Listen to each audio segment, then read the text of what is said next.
Our cover story is about a major development that's shaking up West Asia and South Asia at once. On 17th September, Saudi Arabia and Pakistan signed a groundbreaking mutual defense pact in Riyadh. It was signed by Saudi Arabia's Crown Prince and Prime Minister Mohammed bin Salman and Pakistan's Prime Minister Shehbaz Sharif, with Pakistan's Army Chief also present. This pact, called the Strategic Mutual Defense Agreement, has everyone talking, from diplomats to defense analysts. Why does it matter? What does it mean for the region? And how might it affect India and Indian interests? Let me break it down for you. Now, first things first, you need to know exactly what a mutual defense pact is and what it means. Think of it as a solemn promise between two countries to have each other's backs in a fight. It's like a treaty where if one nation gets attacked, say by an external aggressor, the other has to step in and help defend it. Now, these pacts are all about military alliances where countries agree to share resources, intelligence, and even troops if needed. The goal: to deter enemies by making it clear that messing with one means messing with both. It's not just words on paper. It often leads to joint training, weapons sharing, and coordinated strategies to keep peace. Famous examples include the Transatlantic NATO Treaty, the US-South Korea Pact, and the Treaty of Mutual Cooperation and Security between the US and Japan, among others. Now that you have a fair idea of what we are talking about, let me unpack the Saudi Arabia-Pakistan Pact for you. According to the joint statement from both governments, it declares that any aggression against either country shall be considered an aggression against both. In other words, an attack on Saudi Arabia is seen as an attack on Pakistan and vice versa. The agreement builds on their decades-old ties, shared Islamic values, and close military cooperation. To that extent, the pact only formalizes what they've been doing for years, like Pakistan training thousands of Saudi troops since the 1960s. The pact aims to develop aspects of defense cooperation between the two countries and strengthen joint deterrence against any aggression. Pakistan and Saudi Arabia have a defense relationship stretching back decades, in part due to Islamabad's willingness to defend the Islamic holy sites of Mecca and Medina in the kingdom. Pakistani troops first traveled to Saudi Arabia in the late 1960s over concerns about Egypt's war in Yemen at the time. Those ties increased after Iran's 1979 Islamic Revolution and the kingdom's fears of a confrontation with Tehran. So why is this pact important? For a host of reasons, actually. For starters, Saudi Arabia is the oil-rich giant of the Gulf with massive economic clout, while Pakistan brings military muscle, including its nuclear arsenal, which, by the way, is the only one in the entire Islamic world.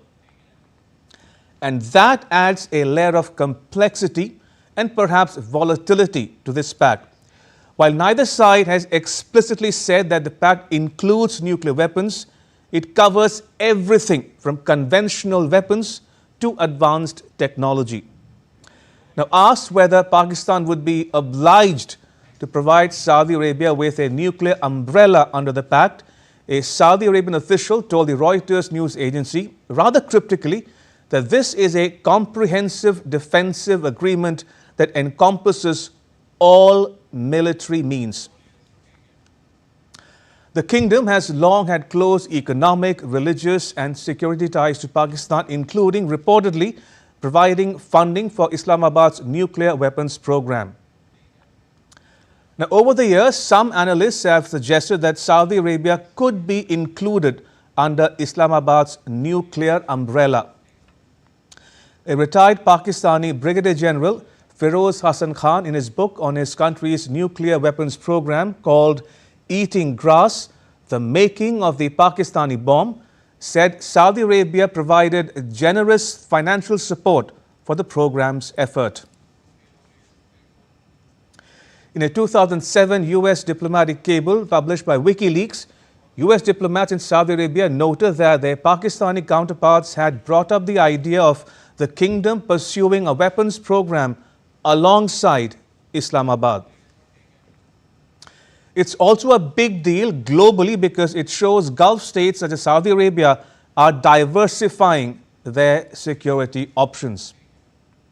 Now, they long relied on the U.S., but with doubts about American commitments, especially after the 9 September Israeli strikes on Qatar, this pact signals that Riyadh is hedging its bets. The Gulf Arab states are wary about the reliability of the U.S. as their long-standing security guarantor.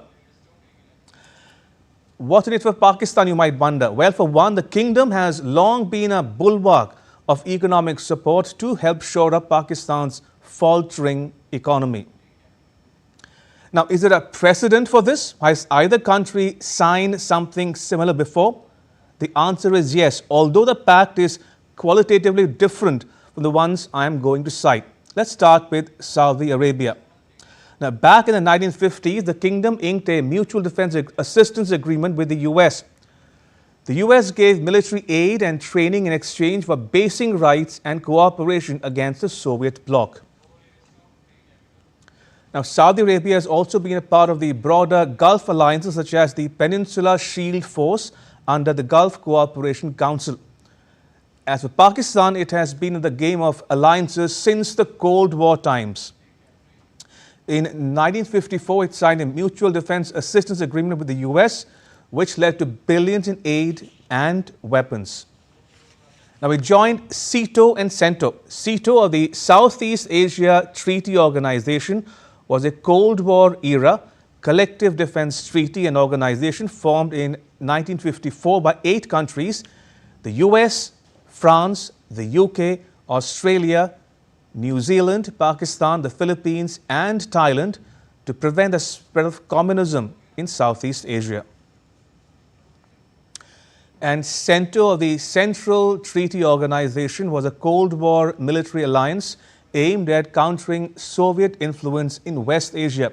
It comprised Iran, Turkey, Pakistan and the UK, among others. Pakistan also has defense ties with China through joint ventures and exercises, but not a pact per se. So while both nations have precedents, this Saudi Arabia-Pakistan pact is unique for the simple reason that it's between 2 key Islamic countries, one in West Asia and the other in South Asia, without a Western superpower pulling the strings. The timing of this pact cannot be ignored either, coming as it does after Israel carried out airstrikes in Qatar's capital, Doha. Arab nations, including Saudi Arabia, saw it as a violation of Gulf sovereignty. But Saudi Arabia insists that the pact with Pakistan is not a direct response to any single event. The Reuters news agency quoted a Saudi Arabian official as saying that this agreement is a culmination of years of discussions and that it is an institutionalization of long-standing and deep cooperation between Saudi Arabia and Pakistan. Which brings us to another question. What are its implications for India? Now, India has been building strong ties with Saudi Arabia, especially in the last decade and more. Riyadh says its pact with Islamabad won't change its ties with New Delhi.